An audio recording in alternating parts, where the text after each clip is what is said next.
Hey everyone, this is Liz and I'm a mindset coach. Thank you for joining me. This is chapter 12 of Wallace Wattles, The Science of Getting Rich. This chapter is called Getting into the Right Business. Success in any particular business depends for one thing upon your possessing in a well-developed state the faculties required for that business. Without good musical faculty, no one can succeed as a teacher of music. Without well-developed mechanical faculties, no one can achieve great success in any of the mechanical trades. Without tact and the commercial faculties, no one can succeed in mercantile pursuits. I'm tripping over the archaic language. But to possess in a well-developed state the faculties required in your particular vocation does not ensure getting rich. There are musicians who have remarkable talent and who yet remain poor. There are blacksmiths, carpenters, and so on who have excellent mechanical ability, but who do not get rich. And there are merchants with good faculties for dealing with people who nevertheless fail. The different faculties are tools. It is essential to have good tools, but it is also essential that the tools should be used in the right way. One person can take a sharp saw, a square, a good plane, and so on, and build a handsome article of furniture. Another man can take the same tools and set to work to duplicate the article, but her production will be a botch. She does not know how to use good tools in a successful way. The various faculties of your mind are the tools with which you must do the work, which is to make you rich. It will be easier, of course, for you to succeed if you get into a business for which you are well equipped with mental tools. Generally speaking, you will do best in that business which will use your strongest faculties, the one for which you are naturally best fitted. But there are limitations to this statement also. No man should regard his vocation as being irrevocably fixed by the tendencies with which he was born.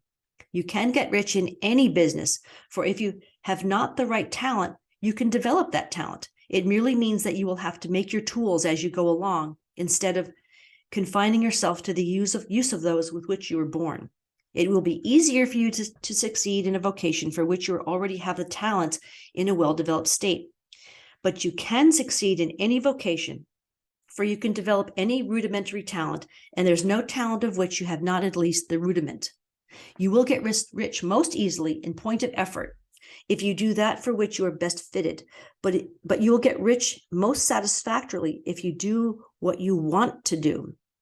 So you understand what he's saying. He's saying, like, you can do anything, and if you're already trained in a certain area, you can do that. But if you don't like that kind of work, it is important to go into the work you love. So to continue, doing what you want to do is life. And there is no real satisfaction in living if we are compelled to be forever doing something which we do not like to do and can never do what we want to do. And it is certain that you can do what you want to do. The desire to do it is proof that you have within you the power which can do it. Desire is a manifestation of power. The desire to play music is the power which can play music, seeking expression and development. The desire to invent mechanical devices is the mechanical talent seeking expression and development. Where there's no power, either developed or undeveloped, to do a thing, there is never any desire to do that thing. And where there's a strong desire to do a thing, it is certain proof that the power to do it is strong and only requires to be developed and applied in the right way. All things else being equal, it is best to select the business for which you have the best developed talent. But if you have a strong desire to engage in any particular line of work, you should select the work as the ultimate end at which you aim. You can do what you want to do, and it is your right and privilege to follow the business or avocation which will be most congenial and pleasant. You are not obliged to do what you do not like to do, and should not do it except as a means to bring you to doing of the thing you want to do. I'll say that again. You are not obliged to do what you do not like to do, and should not do it except as a means to bring you to the doing of the thing you want to do. If there are past mistakes whose consequences have placed you in an undesirable business or environment, you may be obliged for some time to do what you do not like to do, but you can make the doing of it pleasant by knowing that it is making it possible for you to come to the doing of what you want to do. This could be written so much more clearly. If you feel that you're not in the right vocation, do not act too hastily in trying to get into another one. The best way generally to change business or environment is by growth. Do not be afraid to make sudden and radical change if the opportunity is presented, and you feel after careful consideration that it is the right opportunity. But never take sudden or radical action when you're in doubt as to the wisdom of doing so. There's never any hurry on the creative plane, and there is no lack of opportunity. When you get out of the competitive mind, you will understand that you never need to act hastily. No one else is going to beat you to the thing you want to do. There is enough for all. If one space is taken, another and a better one will be open for you a little farther on. There's plenty of time. When you are in doubt, wait. Fall back on the contemplation of your vision and increase your faith and purpose. And by all means, in times of doubt and indecision, cultivate gratitude. A day or two spent in contemplating the vision of what you want and in earnest thanksgiving that you are getting it will bring your mind into such close relationship with the Supreme that you will make no mistake when you do act. There is a mind which knows all there is to know, and you can come into close unity with this mind by faith and the purpose to advance in life if you have deep gratitude. Mistakes come from acting hastily or from acting in fear or doubt or in forgetfulness of the right motive, which is more life to all and less to none. As you go on in a certain way, opportunities will come to you in increasing number, and you will need to be very steady in your faith and purpose and to keep in close touch with the all mind by reverent gratitude.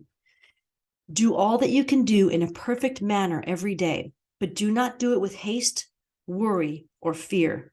Go as fast as you can, but never hurry. I always say hurry up and calm down. Remember, I'm going to say this again. Do all that you can do in a perfect manner every day, but do it without haste, worry, or fear. Go as fast as you can, but never hurry. Remember that in the moment you begin to hurry, you cease to be a creator and become a competitor.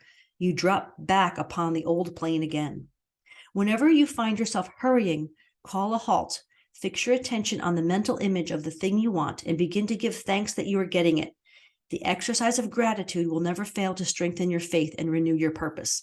So this is Liz, but to review, you may already be in a vocation you don't like, but if you have a dream or a vision, have the gratitude and have the vision and understand you may be in this job for a while. I always tell my clients, do the best job you can do in that job while keeping the vision of where you want to go. And you will find uncanny opportunities coming your way. All right. So, and make a good decision. If you get an offer to change, make sure you've considered it carefully. I tell my clients to make decisions quickly and act on ideas quickly. But what I mean by that, it doesn't mean say yes to everything. If you're offered a job or an opportunity or some idea comes to you, consider it and then act. Definitely act. Anyway, this is Liz, and you can reach me at intuitiveconsulting@protonmail.com, and have a blessed, awesome, amazing day.